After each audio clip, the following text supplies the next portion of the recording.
En el habla el primer ministro Gustavo Adriansen. Escuchemos. El señor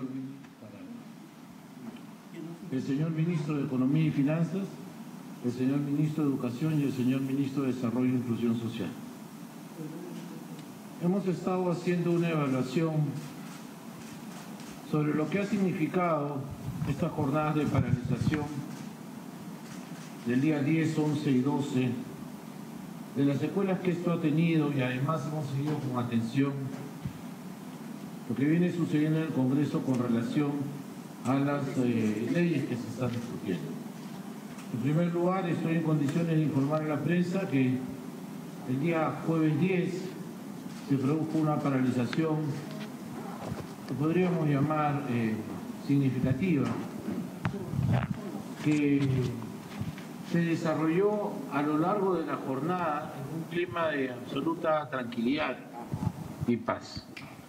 Sin embargo, pasadas las 5:30 de la tarde, casi a las 6 de la tarde, un grupo de manifestantes violentos se enfrentaron a la policía en la avenida Bancay. Felizmente, este enfrentamiento no llegó a mayores. Se detuvieron por parte de la policía algunos de los agitadores, pero luego de ello, afortunadamente, volvió toda la tranquilidad. Al día siguiente, el viernes 11, tuvimos una participación prácticamente total de todos los gremios de transportes. Aproximadamente un 90% de unidades estuvieron en las calles. Y ese mismo día, viernes por la noche, la representación, quiero mencionarla en estos términos, la representación sindical anunció que suspendía la paralización el día sábado, con lo cual el día sábado fue un día de absoluta normalidad en la ciudad. Sin embargo, de una manera sorprendente, se decidió que una plataforma de lucha iba a significar la paralización indefinida del transporte, y para esto se convocaba al día 23 de octubre. Pero curiosamente, aquello que fue una reclamación de carácter sindical, de carácter laboral, de carácter gremial, se tornó en una manifestación absolutamente política. Y se empezó a hablar, y hasta el día de hoy todavía se escuchan los ecos, de lo que se había considerado una reivindicación, que era la derogación de la ley 32.108. Una ley que, como dijimos desde el principio, estaba en el Congreso de la República, muy lejos de las posibilidades del Poder Ejecutivo para poderse derogar siquiera. Hemos tenido información cierta que el Congreso está debatiendo, lo que el Congreso haría algunas modificaciones a esta ley. Pero por otro lado era motivo de gran interés para nosotros aquel proyecto de ley en el cual nosotros habíamos solicitado que se revisen las figuras de sicariato, las figuras de extorsión, y que se incluya el tipo de delito de terrorismo urbano.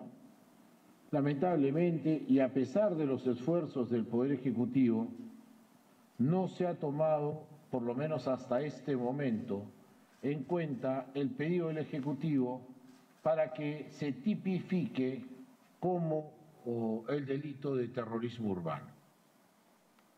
No obstante ello, nosotros seguimos abiertos a que podamos explicar con mayor profundidad y abundancia las razones que tenemos.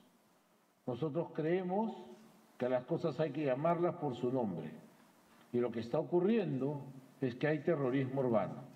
Hay criminales que están utilizando el terror para generar zozobra en la población. Estos criminales son los que lamentablemente siguen operando, los que han provocado hace muy poco el deceso de un docente en Ate, asesinándolo cruelmente en la puerta de un colegio, prácticamente delante de sus estudiantes. Situación por la que, por supuesto, nos hemos expresado ya, hemos mostrado nuestras condolencias a familiares, amigos, y me acompaña ahora el ministro Quero, que seguramente va a profundizar en este tema. Pero en adición a ello, nosotros queremos indicar que ya se han mostrado con absoluta claridad quiénes son los que ahora están detrás de esta paralización, de esta nueva convocatoria a la paralización, esta vez indefinida.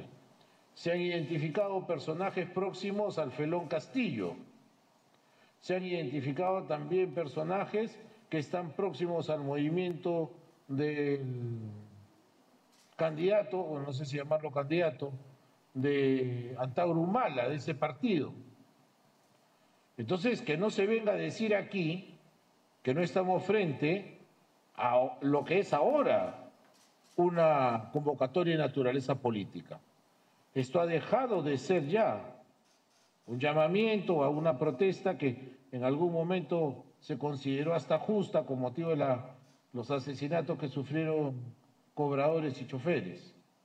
Hoy ya estamos muy lejos de esa reivindicación gremial, laboral, sindical.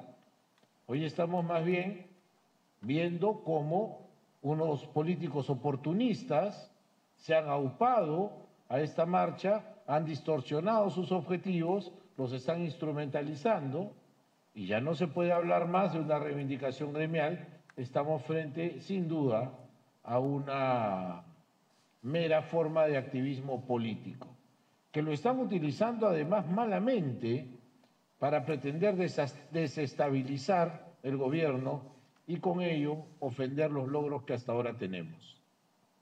Lo dije en anterior oportunidad, nos cuestan millones cada día de paralización, millones.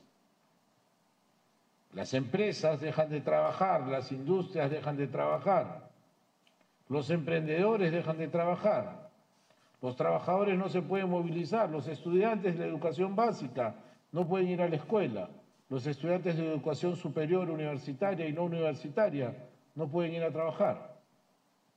Esto es un verdadero problema y es un costo altísimo para el Perú. Los esfuerzos que estamos haciendo en materia económica para reactivar nuestra economía y consolidar este proceso de expansión económica, el ministro de Economía, José Arista, entrará en detalles ahora, se pueden ver perjudicados por este tipo de acciones. ¿Qué hemos hecho desde hace más de 1 año y medio? Hemos tratado de generar un clima de paz y de armonía para que la nuestra sea una sociedad que se ofrezca atractiva a la inversión. Pero sin duda alguna, este tipo de paralizaciones y estos actos de protesta violenta, sobre todo, afectan significativamente la imagen del país.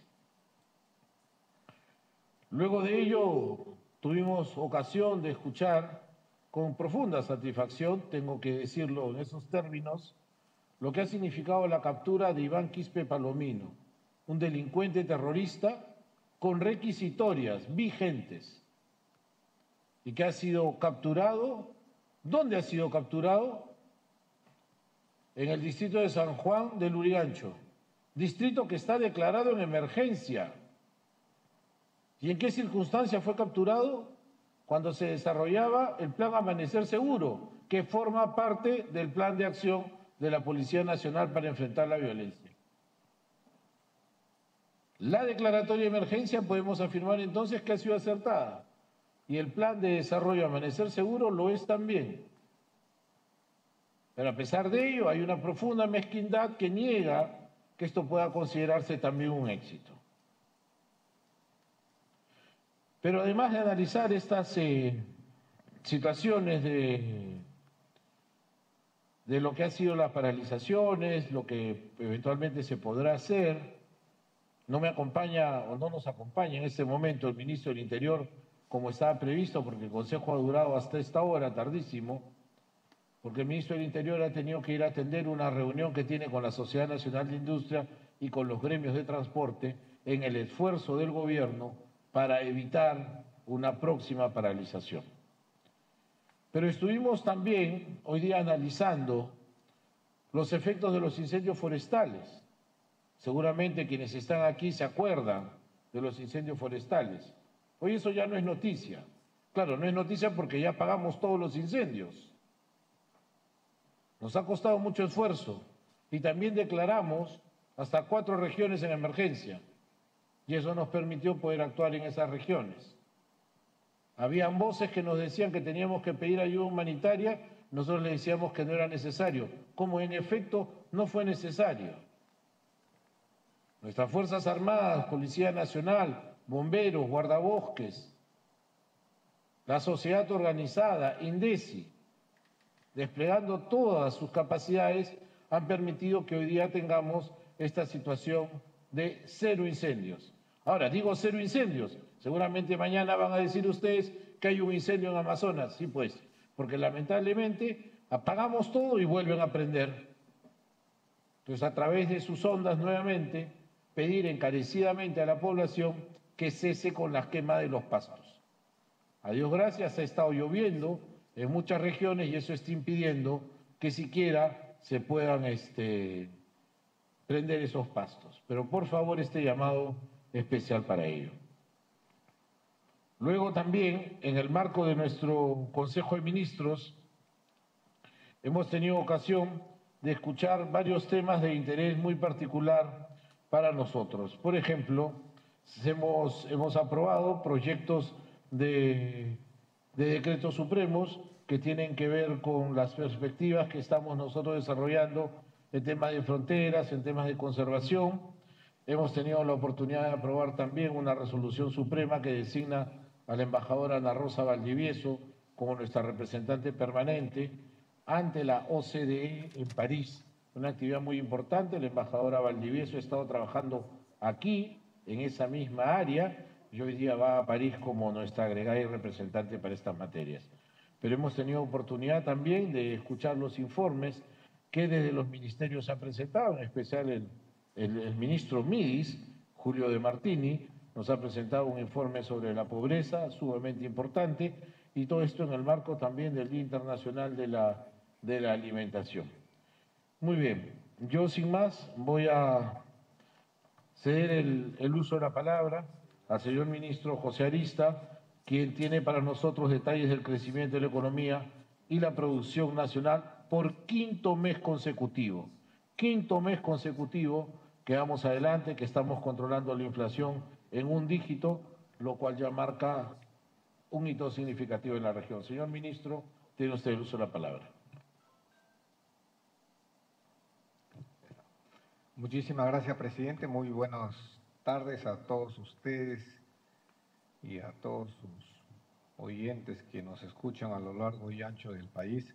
Efectivamente, en el mes de agosto, el crecimiento de la economía fue de 3.5%. Esto hace que el acumulado en todo el año llegue a 2.9%. Y estamos, digamos, muy cercanos a nuestra proyección, que era de 3.2% al final del año. ¿Qué se viene en estos meses, no? Todavía nos faltan septiembre, octubre, noviembre, diciembre, y en estos meses van a ser meses muy buenos. Uno de los elementos que se ha caído en agosto, y eso ya lo teníamos previsto, era básicamente pesca y agricultura por cuestiones estacionales, pero nuevamente se aproxima la campaña de pesca.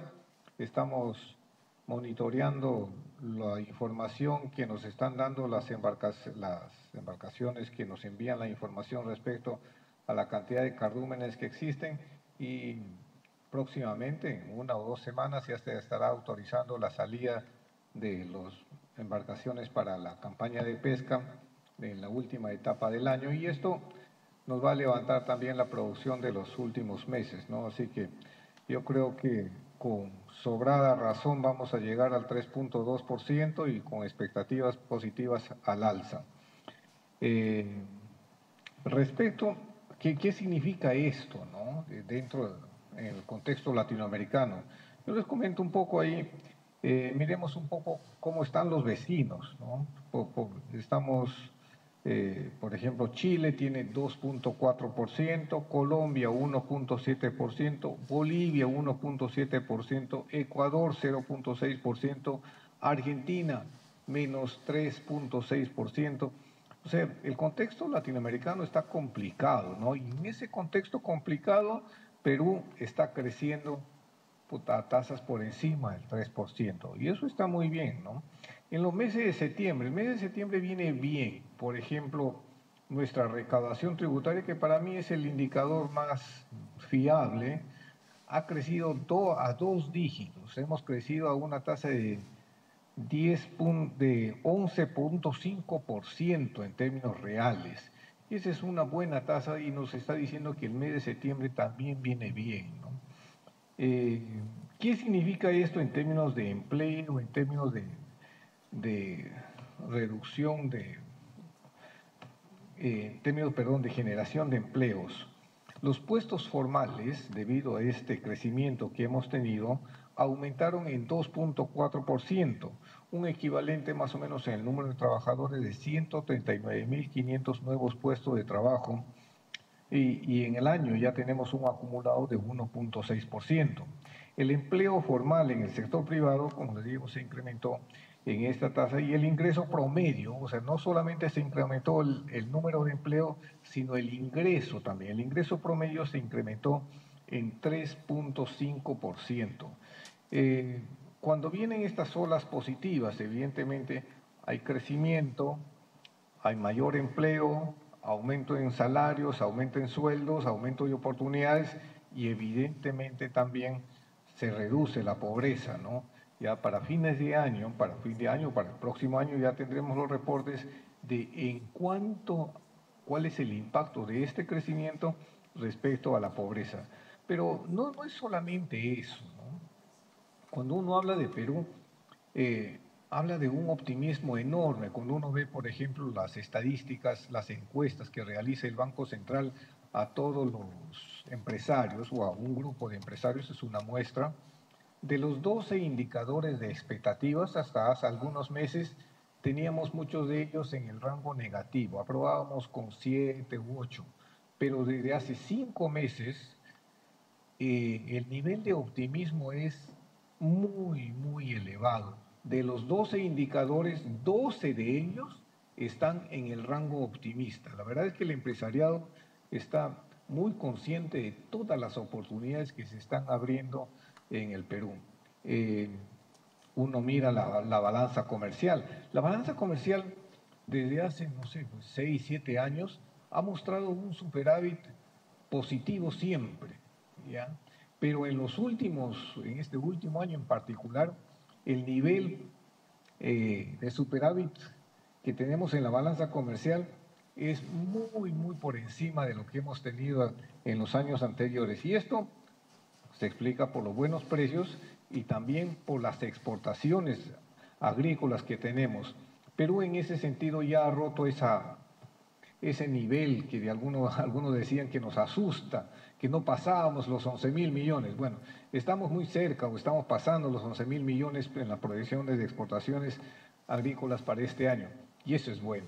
O sea, Perú en verdad tiene mucho potencial, y todo esto se va a reforzar en la medida en que avancemos más con los proyectos de Majes, con los proyectos que tenemos en Chavimochic, Chinecas, Alto Piura, que básicamente va a incrementar el área potencial, el área exportadora en otras 200.000 hectáreas, y con lo cual de lejos vamos a ser los primeros exportadores en los frutos agrícolas que ya ustedes conocen, ¿no? En términos de empleo, a veces yo digo, ¿cuál va a ser el impacto de eso? Más o menos para que tengan ustedes una idea, por cada hectárea cultivada, se generan 4.8 puestos de trabajo. 4.8 por 200.000 hectáreas, eso significa más o menos empleo para 1 millón de personas. Impresionante. La verdad es que los años que le esperan al país son impresionantes, pero para lograr todos esos resultados hay que trabajarlos desde ahora, hay que aprovechar al máximo estas oportunidades que nos prestan el hub del Callao, el hub de Chancay, el aeropuerto mismo. Hace 2 días estuvimos con el mismo premier en el aeropuerto Jorge Chávez, y va a ser un aeropuerto de primerísimo nivel. Y la próxima semana ya estamos nuevamente yendo a visitar Chancay, porque queremos que toda la infraestructura aduanera, básicamente aduanas en este caso, esté en un nivel operativo cuando el puerto de Chancay se inaugure. Eso es lo que quería comentarle, premier, eso es lo que quería comentarles a ustedes. Gracias. Muchas gracias, señor ministro. Sin duda las cifras son muy buenas, y es más alentador todavía el fin de año, porque imagino yo que en las próximas semanas el señor ministro de Producción anuncie el inicio y la cuota para esta segunda campaña de pesca, que viene muy bien. Y como dijo el señor ministro de Economía y Finanzas, si bien estuvo por razones estacionales bajo el agro y la pesquería, se van a recuperar de manera significativa, justo para cerrar el año con lo que la meta que nos habíamos trazado seguramente la alcanzaremos, o si no es que la sobrepasamos. Aprovecho también para comentar que hoy día fue aprobado en el Consejo de Ministros el proyecto de ley que aprueba el nuevo Código Procesal del Trabajo. Este es un código procesal de autoría del Ministerio de Justicia, pero que se ha coordinado con el Ministerio de Trabajo y también con instancias pertinentes que tienen que ver con esta materia, lo que es un logro, de manera que lo anuncio de manera muy grata. Voy a ceder ahora el uso de la palabra al señor ministro de Educación, el señor Morgan Quero, por favor, para que Morgan nos hable sobre las últimas noticias del sector educación. Morgan, adelante. Gracias, Premier.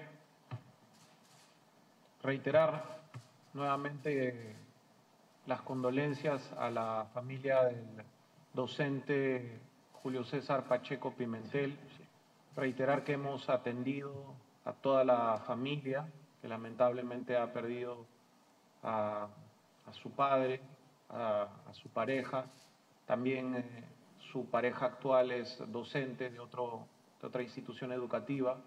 Es una familia vinculada a la comunidad educativa, tanto en Atevitarte como en otro distrito de Lima Metropolitana. Y por supuesto, reiterar que nosotros estaremos brindando el apoyo de manera muy directa, que ya ha iniciado, a los estudiantes, en primer lugar, del Colegio Julio Cetello de Atevitarte, con mayor énfasis hacia aquellos alumnos que estaban en ese momento también cerca del profesor, que lamentablemente asistieron a esa escena terrible de un crimen, algo inédito en la historia de nuestro país, un crimen muy condenable, perpetrado en la puerta misma de la institución educativa.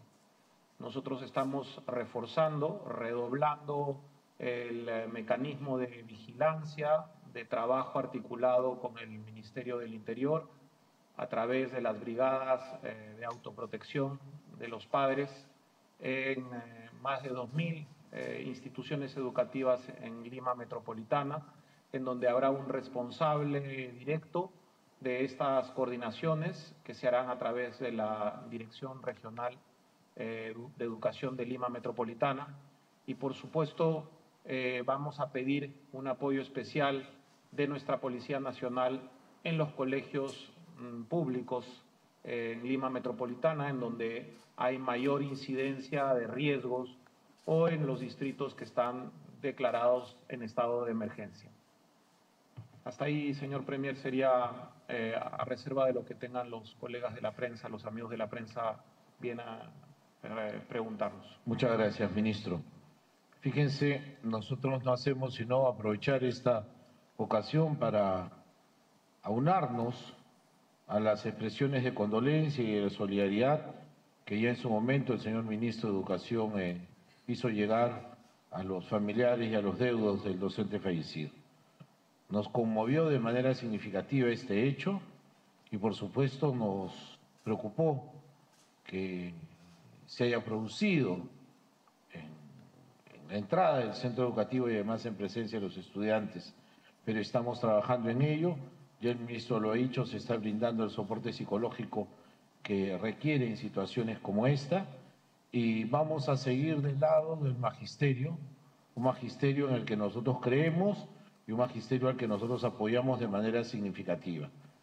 Soy testigo de excepción del esfuerzo que el ministro de Educación está haciendo de manera permanente para traer, por ejemplo, a una misma mesa y en un acto de unión por la educación se tiene previsto la suscripción prontamente del Pacto por la Educación, ministro, es exacto, Pacto por la Educación, que no hará sino consolidar los esfuerzos sociales en pro de una educación de calidad, con un magisterio de calidad y, por supuesto, con un liderazgo marcado desde el Ministerio de Educación.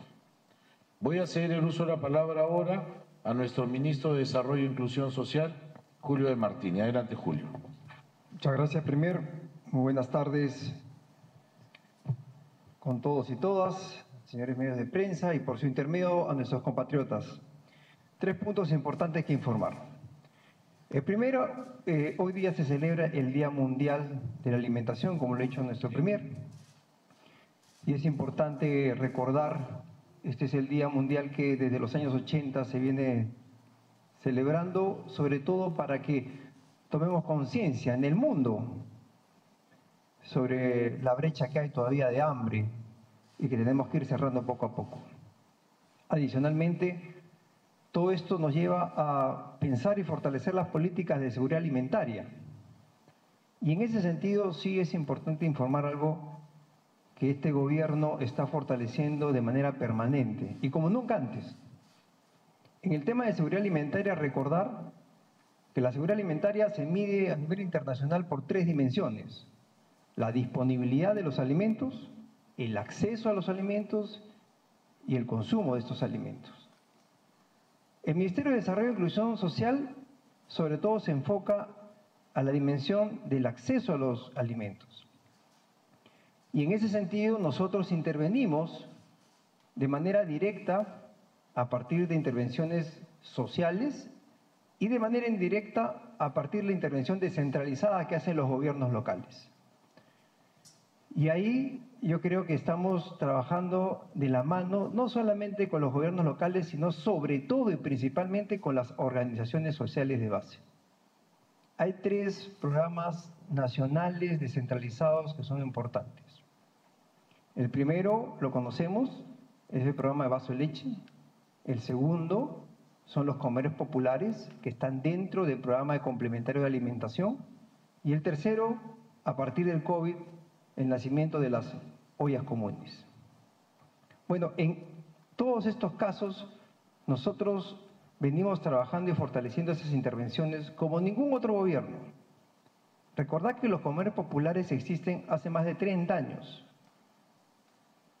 Y los comedores populares no habían tenido un incremento presupuestal en el marco de la seguridad alimentaria que es tan importante para todos nosotros por esos casi 30 años. Este gobierno ha ido incrementando el presupuesto para comedores populares desde el año 2021, 2022, 2023, 2024 y el próximo año también en un trabajo en coordinación con el Ministerio de Economía y Finanzas, un incremento presupuestal para el programa de complementación alimentaria de los comedores, sobre todo porque a partir del próximo año las ollitas comunes pasan a tener un presupuesto permanente. Recordar que desde la pandemia hemos estado habilitando de manera extraordinaria presupuestos a través del programa Caldiwarma para la distribución a los gobiernos locales y ellos a las ollas comunes de alimentos. Es una transferencia extraordinaria que hemos ido habilitando también a partir del apoyo del Ministerio de Economía y Finanzas. El próximo año esto se acaba. Ya este año se ha planteado en el presupuesto para el 2025 un presupuesto permanente y las ollitas comunes entran a ser parte del programa complementario de alimentación. Ya no solamente los usuarios y las asociadas a las ollas comunes van a tener un presupuesto, sino otros servicios que los comedores populares a través de este programa de complementación alimentaria tienen. Por ejemplo, subsidio del gas, que es parte del costo que tienen estas organizaciones sociales para preparar los alimentos a través del Vale FICE. Las ollas comunes desde el próximo año y de manera permanente tendrán un subsidio de los balones de gas pero adicionalmente podrán ya, como parte del programa complementario de alimentación, ser habilitadas para que también tengan la distribución del gas directo, bajando notablemente la preparación de sus alimentos. Los comedores populares, a su vez, ya gozan de estos servicios, pero adicionalmente, para las ollas comunes también estamos planteando otras intervenciones. Por ejemplo, ya estamos distribuyendo tanto a ollas comunes como a comedores populares cocinas y enseres para que puedan preparar los alimentos de la mejor manera. Y la intervención que vamos a hacer con las ollitas comunes a partir de un trabajo también articulado para mejorar las condiciones de habitabilidad y de preparación de los alimentos en sus locales. Todo este es un paquete de acciones que no hace sino hacer ver la decidida acción del gobierno de la presidenta Boluarte en fortalecer estas intervenciones que atienden a más de 2 millones de personas en sus diversas intervenciones. Pero adicionalmente quiero informar también, para tener claro esto, estos presupuestos han subido de acuerdo a la ración alimentaria por persona. El año 2021, la ración por persona ascendía solamente a 0.75 céntimos. El año 2022, nosotros desde el MIDIS incrementamos esto en 1.04 ración de una comida por persona. El año 2023 y 2024 lo elevamos nuevamente a 1.14. Y ahora, para el 2025, ya estamos bordeando los 2 soles.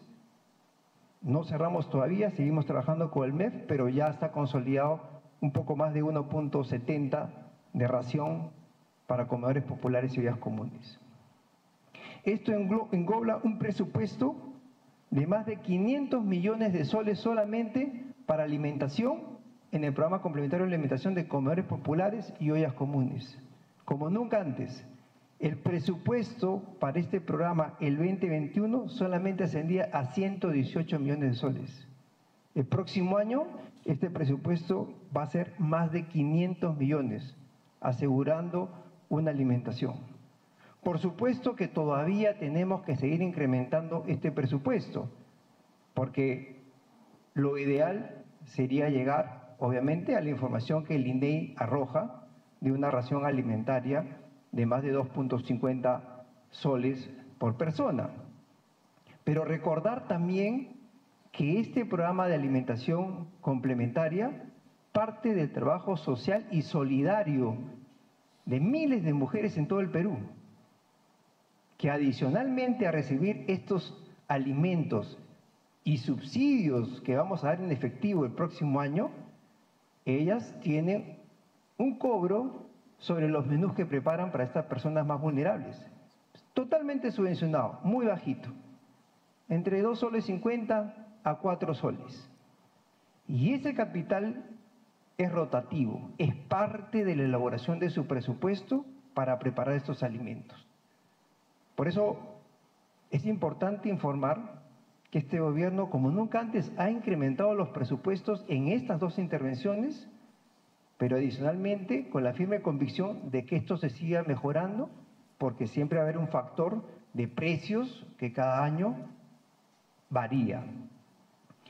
Y también informar, en el otro programa de vaso de leche, también hemos adicionado un presupuesto de 100 millones de soles adicionales para mejorar en el tema de seguridad alimentaria este componente tan importante para madres gestantes, madres lactantes, niños de 1 año, 5 años, que muchos de ellos, su primera comida está en manos del programa de vaso de leche.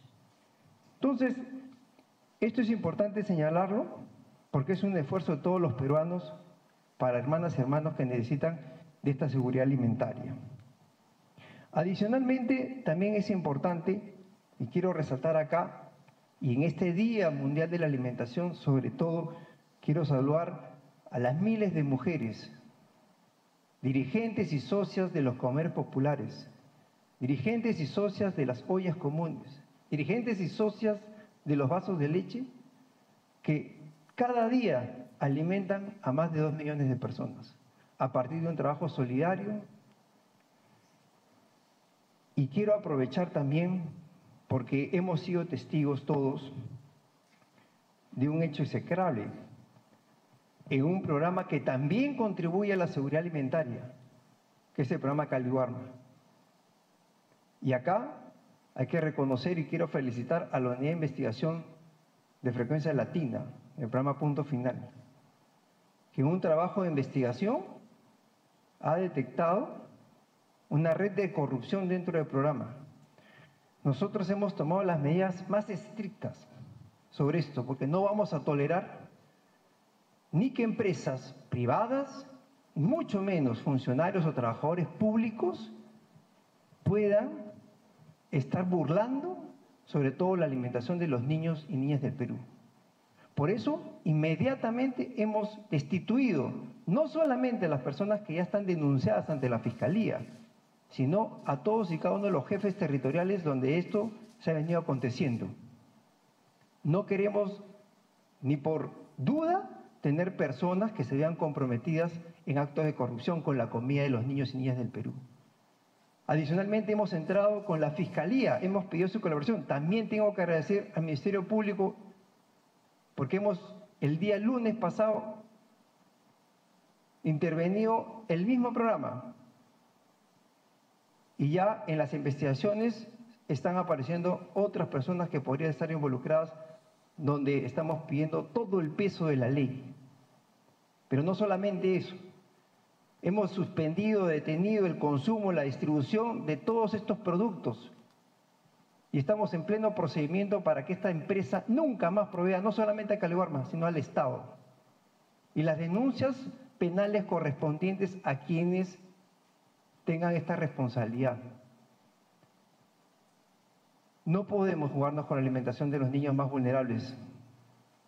Y para eso nosotros, desde el año pasado, hemos declarado en reestructuración el programa. Estas son las consecuencias de malas empresas y malos servidores públicos que en su desesperación de los cambios que estamos haciendo para que esto nunca más pase,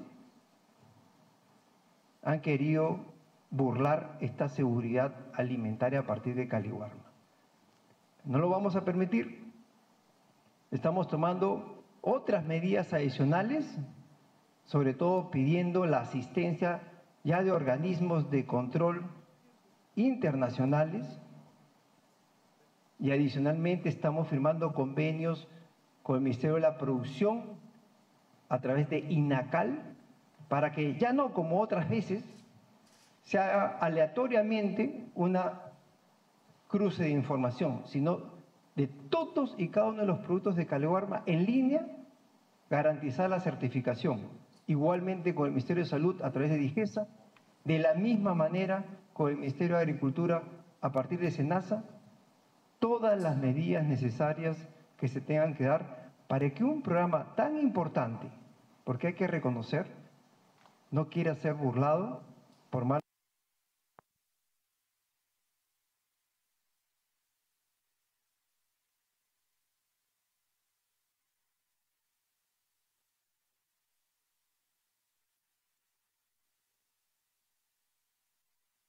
Tiene que trascender a este gobierno, porque estos son políticas públicas de Estado.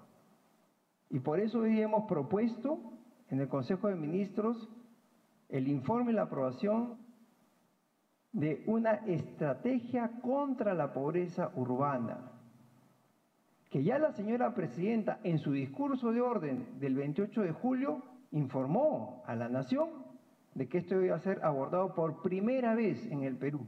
Nunca antes se ha querido mirar la pobreza urbana. Y la pobreza urbana justamente es esa pobreza que está acá muy cerca a Palacio de Gobierno. Y que nosotros responsablemente estamos interviniendo y vamos a seguir interviniendo para disminuirla y erradicarla. Mientras el desarrollo económico del país sigue reactivándose, como estamos viendo con las cifras macroeconómicas, como ha informado el Premier y el Ministro de Economía, eso no quiere decir que solo por eso vamos a dejar de tener pobreza. Por eso es que estamos haciendo esta ruta intersectorial para intervenir y cerrar esa brecha que hay de los que más tienen y los que no tienen oportunidades. Tenemos que hacer un país inclusivo, una nación fuerte, solidaria, y eso pasa por la intervención no solamente de todos los sectores del Estado, sino también de los gobiernos regionales, gobiernos provinciales y gobiernos locales. Por eso hemos presentado esta estrategia donde los actores fundamentales de reducción de la pobreza urbana es la coordinación del Ministerio de Economía y Finanzas con el Ministerio de Desarrollo Social y, por supuesto, con el respaldo de la dirección e informe permanente al despacho del primer ministro y al despacho de la señora presidenta, que han demostrado permanentemente en este respaldo de lo que hemos presentado la vocación de disminuir y estoy seguro muy pronto erradicar la pobreza y la pobreza extrema en nuestro Perú. Muchísimas gracias. Vamos a pasar a las preguntas, por favor. Iniciamos la rueda de preguntas con Bets Cable.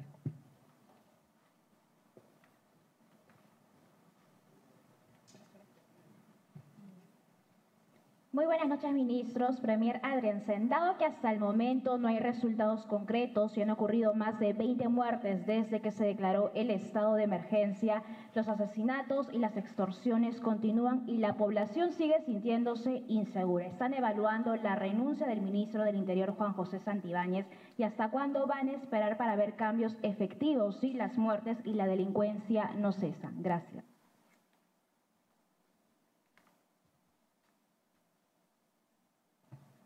Pues yo me refería al principio de uno de los éxitos más notables que parece no ser de su conocimiento.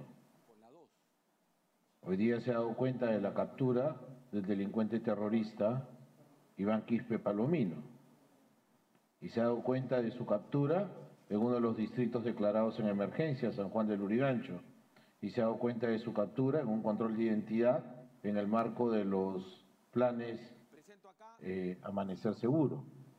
Si se están dando los resultados. Lo que pasa es que esos resultados son progresivos. Nosotros quisiéramos, por supuesto, cuando no, entregar muchos mayores resultados.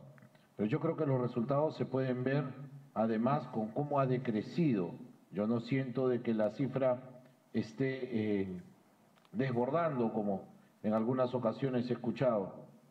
Lo dije ayer y lo repito hoy. Los resultados son buenos, pero no son los mejores. Entonces el compromiso del Poder Ejecutivo es seguir trabajando duramente para combatir la criminalidad. Cada uno de los 20 muertos que usted ha mencionado, señorita, a nosotros nos conmueve de manera muy significativa. Cada uno de esos muertos nos compromete a redoblar nuestros esfuerzos, a que la Policía Nacional salga a la calle, a que las Fuerzas Armadas salgan a las calles, a que sientan la presencia de nuestras Fuerzas Armadas y de nuestra Policía Nacional allí en los colegios.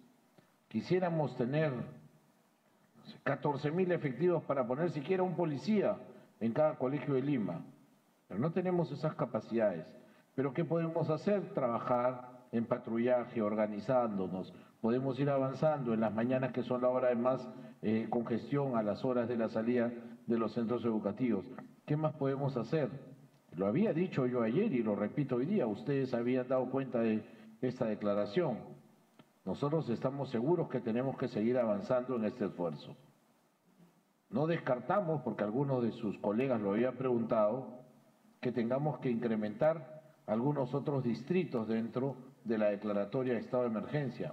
Probablemente tengamos que hacerlo. Estamos tratando de contener la delincuencia en estos distritos que nos parecen ahora mismo los más preocupantes. Pero si hubiese necesidad, por supuesto, trabajaremos en la evaluación de este tema. Y con respecto a la renuncia del ministro del Interior, Santibáñez, no se ha tocado ese tema de la renuncia de ningún miembro del gabinete, y lo digo en especial del ministro del Interior, tampoco se ha hablado del tema. Adelante, por favor. Continuamos con TV Perú. Buenas tardes, ministros. Ministro, usted en algún momento dijo que, ministro Adriansen, la posibilidad de que sean las Fuerzas Armadas las que realicen el control, digamos, total, considerando la inseguridad ciudadana que hay, que las Fuerzas Armadas tengan el control del orden interno, fue lo que ¿se ha evaluado? ¿Qué se ha decidido al respecto? Y otra pregunta para el ministro de Educación sobre esta huelga del SUTEP, que va a ser escalonada y va a ser primero en 4 regiones y luego se va a incrementar sucesivamente a otros lugares. ¿Se ha hecho una evaluación? ¿Se ha conversado? ¿Qué opinión tiene de esto? Gracias. Yo voy primero, Morgan, me sigues tú, por favor. Sí, efectivamente, yo lo declaraba ayer mismo en el Congreso. Dentro de las posibles acciones, yo no estoy afirmando que se trate de un hecho, estoy hablando de posibles acciones que se puedan adoptar. Está, por supuesto, esta de hacer una variación que podría significar que las Fuerzas Armadas tomen el control del orden interno y que sea nuestra Policía Nacional la que apoye esta actividad. Lo había dicho ayer y lo reafirmo hoy, es una posibilidad, se está evaluando, se está conversando precisamente con los comandantes generales del Comando Conjunto y de los institutos y según el análisis que se haga, se tomará una determinación. Eso, entre algunas otras medidas que por supuesto también tienen que ver con ampliar a otros distritos la declaración de estado de emergencia. Voy a hacer el uso de la palabra al señor ministro de Educación, Morgan Quero, para que responda la segunda parte de la pregunta. Gracias, Premier. Sí, el tema también, si me permite, Premier, colegas, amigos de la prensa, el tema de la lucha contra la inseguridad ciudadana no solamente es un tema que pasa por el despliegue de las fuerzas del orden o simplemente a través de la declaración de estado de emergencia. Saludamos el encomiable esfuerzo de nuestra Policía Nacional, de nuestras Fuerzas Armadas en ese sentido. Pero también invocamos a la ciudadanía a que podamos resaltar de manera muy importante la fuerza espiritual del rol que juega en una sociedad la transmisión de los valores, de los principios éticos, de la relación entre los distintos integrantes de una sociedad a través del respeto, del trabajo en conjunto, de la unidad. Y en ese sentido, señor Premier, queridos colegas, es que desde el Ministerio de Educación hemos propuesto el Pacto Social por la Educación. En ese pacto social participan de manera muy importante los gremios del sector privado que están en la mejor disposición de apoyar esa iniciativa, de suscribir ese pacto, los gobiernos regionales, y en ese sentido saludamos el respaldo también del presidente de la Asamblea Nacional de Gobiernos Regionales, varias municipalidades del interior del país, por supuesto la cooperación internacional, y no quiero dejar de lado la presencia importante de algunos gremios sindicales. Justamente el SUTEP está en la mejor disposición para acercarse y ver cómo puede participar en este pacto social por la educación y también algunos otros actores de la dinámica sindical de nuestro país. En ese sentido, simplemente para responder a la pregunta, reiterar que desde el Ministerio de Educación hemos cumplido con todos los aspectos en los que nos habíamos comprometido con la dirigencia sindical del SUTEP a lo largo de este año. En primer lugar, hemos cumplido, ya le hicimos llegar el proyecto de ley al Congreso de la República para el pago de un bono complementario al que se dio el año pasado de 380 soles para todos los docentes, un pago importante para la CTS, para los maestros cesantes del año 22 y del año 23. Esta cifra asciende a 232 millones de soles y también el pago de la escolaridad a los docentes de nuevo ingreso, que este año fueron alrededor de 73.000 nuevos docentes. En este sentido, quiero destacar también que desde que asumió la señora presidenta Dina Boluarte la presidencia, se ha aumentado también en la primera escala magisterial 500 soles. Hemos pasado de 2.600 a 3.100 soles en este año, con un esfuerzo considerable, y esto lo queremos reiterar y recalcar para expresarle el respeto a nuestros docentes, a los maestros de corazón, y extenderles también la mano para decirles que estamos trabajando, y en este presupuesto para el 2025 consideramos algunas mejoras, algunos aumentos salariales que son fundamentales, así como la sostenibilidad de otros que se han decidido a lo largo de este año. Por ejemplo, un aumento para los docentes de los institutos tecnológicos y pedagógicos, así como los docentes de las escuelas de arte. También tenemos que reiterar el hecho de que se le ha dado un aumento a los profesores universitarios de nuestras universidades públicas, que ha sido también acordado con el MEF ya desde el año pasado. Este año se ha aumentado también, y este aumento seguirá en el año 25 y en el año 26. Ese es el compromiso que tenemos. También habrá un aumento para los auxiliares de educación, que es algo importante que tenemos que definir en este diálogo también en los próximos días con el SUTEP y con otros gremios que, por supuesto, dentro del sector educación, de los trabajadores administrativos del sector educación, es muy importante. Así que estamos nosotros en un diálogo permanente. Entendemos que hay esta huelga escalonada. Queremos decir que en la región Arequipa y en la región Tumbes prácticamente ha sido muy leve esta huelga. Ha habido mayor presencia en Loreto y en Ica, pero las clases se han podido desarrollar con normalidad en casi la totalidad de esas 4 regiones, en especial en estas 2 últimas, en donde ha habido una mayor presencia de docentes que se han sumado a esta huelga nacional. Es cuanto, Premier. Muchas gracias, ministro. Probablemente me corresponda ahora a mí hacer una especial invocación, y cuando no una invocación fraterna al Magisterio Nacional, para que puedan volver a la mesa de diálogo donde el Ministerio de Educación los espera, a la representación sindical del SUTEP, para que puedan, como siempre se ha hecho, dialogar y buscar las mejores formas de solución a sus reclamaciones. Decir sobre todo lo que ya nuestro ministro de Educación ha indicado: el Ministerio de Educación, como nunca, ha cumplido con el Magisterio Nacional, con la entrega de los aumentos, con la entrega de los bonos. Y no solamente hemos trabajado educación básica, hemos trabajado también a los auxiliares, hemos trabajado con los maestros de los institutos superiores. Entonces, la tarea la está haciendo el Ejecutivo, y por eso una llamada especial y muy fraterna al Magisterio Nacional para que vuelva a la mesa de diálogo y allí podamos encontrar las soluciones que permitan que esta huelga escalonada se suspenda, para que nuestros alumnos no se vean perjudicados con la suspensión de sus clases. Siguiente pregunta, por favor. Continuamos con Canal N.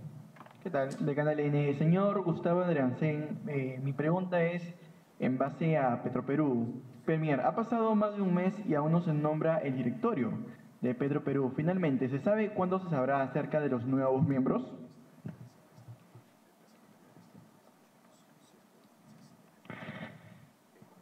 Mire, yo la verdad ya me siento un poco incómodo siquiera de dar una fecha. Yo sé que estamos esperándola, y además sé, caballero, que nos habíamos comprometido días atrás a anunciar el directorio. Sí, la verdad es que sí, yo lo sé, pero fíjese usted, no es porque no querramos darlo, sino que la designación de un directorio como este, en el escenario de complejidad en el que nos encontramos, es bastante complicado encontrar a las personas indicadas. No queremos equivocarnos y además queremos que el directorio sea un directorio armónico, donde todos los integrantes puedan trabajar de manera coordinada. Créame usted que seguimos en este esfuerzo, quisiéramos en lo que resta de la semana anunciarlo, y si no a más tardar la próxima, pero reitero, ya no quisiera dar una fecha siquiera para ello. Estamos esperando que pueda ser pronto, señor, lo más pronto posible. Siguiente pregunta, por favor. Siguiente pregunta, Panamericana. Buenas noches, ministros. Premier, la pregunta es para usted. Estábamos hablando justamente de la posibilidad o la evaluación de que las Fuerzas Armadas tomen el control interno de nuestro país. Sin embargo, hemos consultado a algunos expertos y mencionan que no sería la alternativa más viable porque hay menos efectivos del ejército que incluso policías. Y ya sabemos que hay un déficit de efectivos policiales. Ya nos confirmará usted esa situación. Pero en todo caso, ¿es viable, es oportuna esta medida o qué hay detrás, cuál es el trasfondo? Porque también hay voces que mencionan que tal vez estarían anticipando ante las protestas anunciadas o una pérdida de confianza del Congreso y que vayan por su cabeza. ¿Me podría repetir la última parte, por favor? Algo de la confianza, Luz. Sí, Premier. Habían dos hipótesis que se estaban en torno a esta decisión, a esta evaluación, ¿no? La primera, que se estén anticipando a las protestas que ya han confirmado hoy que la más fuerte y la más próxima es el 23, o en todo caso que se pierda esa confianza del Congreso, este respaldo que hasta ahora se nota y se ve que tiene el Congreso hacia el gobierno, ¿no? Y que pueda ir por la cabeza de la presidenta.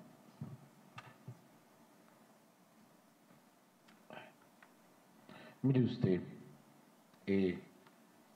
yo veo la televisión, sigo la radio, estoy en las redes, leo la prensa escrita y muchas personas opinan sobre lo que se tiene que hacer. Y naturalmente nosotros guardaremos un respeto profundo por lo que cada uno de ellos dice, pero téngase presente que somos nosotros quienes estamos en el gobierno y créanme que cada acción de gobierno tiene el mejor de los propósitos. Yo no he descartado que nuestras Fuerzas Armadas puedan tener el control del orden interno y la Policía Nacional puede ayudar. No significa que esto se tenga que hacer. Algunos expertos he escuchado decir que nuestras Fuerzas Armadas no están preparadas. He escuchado decir que nuestras Fuerzas Armadas no tienen número suficiente. Todos esos elementos que usted menciona son elementos que nosotros tendremos que tener en cuenta al momento de tomar la decisión. No vamos a tomar una decisión precipitada y hacia la loca. No, esto tiene que hacerse reflexionando de una manera muy seria, un análisis sobre la base, como usted dijo, de la viabilidad, de la oportunidad. Son criterios que se tomarán en cuenta al momento de tomar la decisión. Esta es una posibilidad que, por cierto, no descartamos. Pero con relación a sus dos hipótesis, mire usted, lo dije hace un momento, el ministro Santibáñez está reunido ahora mismo con la Sociedad Nacional de Industria y con gremios de transportes con el propósito fundamental de conocer cuáles son sus demandas a efectos de ver en qué medida estas demandas pueden ser satisfechas y que podamos evitar el paro del 23. Se ha anunciado un paro, pero nosotros trabajaremos para que ello no ocurra. Lo dije también hace un momento, un día de paralización nos cuesta millones. Entonces tenemos que evitar que esto suceda. Y por lo demás, si es comprensible las razones del paro y está en nuestras manos ayudar a que esto no ocurra, lo haremos. Pero con relación a una eventual pérdida de confianza del gobierno con el Parlamento, mire usted, somos poderes distintos, somos poderes que estamos separados, que guardamos respeto y consideración, pero de allí a que esto vaya a escalar a una eventual vacancia, como algunos personajes creen, la verdad yo lo veo muy distante y no encuentro ninguna razón. Por lo demás, el día de hoy, por ejemplo, se ha visto una moción de interpelación al ministro de Defensa, ha sido aprobada, la censura contra el ministro de Economía, las noticias que teníamos era que se había caído ya, entonces nosotros formamos parte de esta dinámica, Poder Ejecutivo, Congreso, y somos respetuosos de ellos, pero más allá de eso, por supuesto, nada. Seguimos, por favor. Siguiente pregunta, vía TV Perú. Premier, ministro, muy buenas noches. Bruno Chirinos de Vía TV Perú. Exactamente en horas del día hemos escuchado al ministro Santibáñez, justo con el Colegio de Abogados de Lima, pidiendo que se proteja a los policías que hacen el uso de su arma, porque recordemos cuando el policía efectúa su arma para la defensa, son juzgados, encarcelados, y esto es por miedo a las ONG de derechos humanos que a veces los denuncian por la acción que hacen al defender a la población. ¿Cuáles son las garantías ahora en este estado de emergencia a la Policía Nacional para que ellos puedan efectuar su arma y puedan proteger a la población? Y si también este estado de emergencia se puede extender a más distritos o van a continuar solamente con los distritos enfocados que se ha dictado. Muchas gracias. Pues sí, muchas gracias a usted. Mire, el ministro del Interior tuvo una reunión con el decano del Colegio de Abogados de Lima, a quien desde acá le expreso mi saludo y mi agradecimiento por la disposición expresada por el Colegio de Abogados para que el foro, si así fuera necesario, pueda con sus colegiados brindar asistencia legal a los efectivos de la Policía Nacional y, cuando no, de nuestras Fuerzas Armadas, en caso estos tuvieran algún incidente de naturaleza legal, por el uso regular de sus armas en actos de función. Mire usted, las Fuerzas Armadas y la Policía Nacional tienen sendos dispositivos legales que permiten el uso legal de la fuerza, incluso de la fuerza letal. Hay, sin embargo, algunas situaciones decepcionantes, cuando no ilegales, en las que hemos visto con espanto cómo algunos fiscales han hecho oídos y han presentado denuncias contra efectivos de nuestra Policía Nacional en casos que han llamado la atención y que han causado profunda indignación a la población. Cuando un efectivo policial en pleno ejercicio de sus funciones hace uso de su arma de fuego, resulta que luego termina siendo denunciado. Por eso, caballero, es tan importante que el Congreso de la República reflexione sobre la necesidad que tenemos de que se tipifique correctamente el delito de terrorismo urbano. Tipificado el delito de terrorismo urbano, nuestras fuerzas y cuerpos de seguridad del Estado, Policía Nacional y Fuerzas Armadas tendrán un marco legal que garantice, frente a cualquier circunstancia como estos estados de emergencia, por ejemplo, para que puedan ejercer regularmente sus funciones, incluso el uso de la fuerza, y de esta manera no tendríamos que pasar por estos sinsabores de ver a nuestros efectivos denunciados. Esas son las garantías que hoy día tenemos y esas son las que nosotros esperamos que el Congreso de la República pueda otorgar a nuestras fuerzas. Sé que se está utilizando una nomenclatura diferente, criminalidad sistemática han venido a llamarlo. Nosotros quisiéramos llamar a las cosas por su nombre. Eso se llama terrorismo urbano y esperamos que en esa dimensión sea recogido en el instrumento legal que pronto aprobará el Congreso de la República. Siguiente, por favor. Última pregunta, RPP. Buenas noches con todos. Señor Premier, la consulta va hacia usted. Se anunció temprano que se había detenido a Iván Quispe Palomino, el número 2 de Sendero Luminoso, por tener requisitoria, por estar solicitado por la justicia, pero al hacer la consulta con el número de DNI de él no se encuentra esto. Y la segunda interrogante es sobre qué relación hay entre el docente asesinado en ATE y la mandataria, porque sería el segundo caso, por lo menos, de familia de la mandataria con problemas en seguridad ciudadana. El primer caso fue en enero de este año con el hijo de ella, un robo a efectivos policiales afuera de la casa de este pariente de la mandataria. Gracias. Gracias. Mire usted, voy a tomar las declaraciones del propio ministro del Interior con relación a esta discrepancia que existe en el DNI del delincuente terrorista, hay que llamarlo así, delincuente terrorista. No hay que blanquearlo. Se trata de un delincuente terrorista y de un criminal que ha sido ya condenado antes y que tiene 3 requisitorias. Bueno, me refería a este delincuente terrorista. Tiene hasta 3 identidades, ¿ok? Y fue capturado con un DNI falso. Aquí hay que advertir que de estas 3 identidades, la policía ya ha efectuado el examen dactiloscópico de autenticación biométrica, el cual ha dado positivo para la identidad de Iván Quispe Palomino. De la misma manera se ha practicado un examen papiloscópico, el que ha permitido corroborar la identidad de este terrorista. Esa es la razón por la que la Policía Nacional lo ha puesto ya a disposición de la autoridad judicial correspondiente.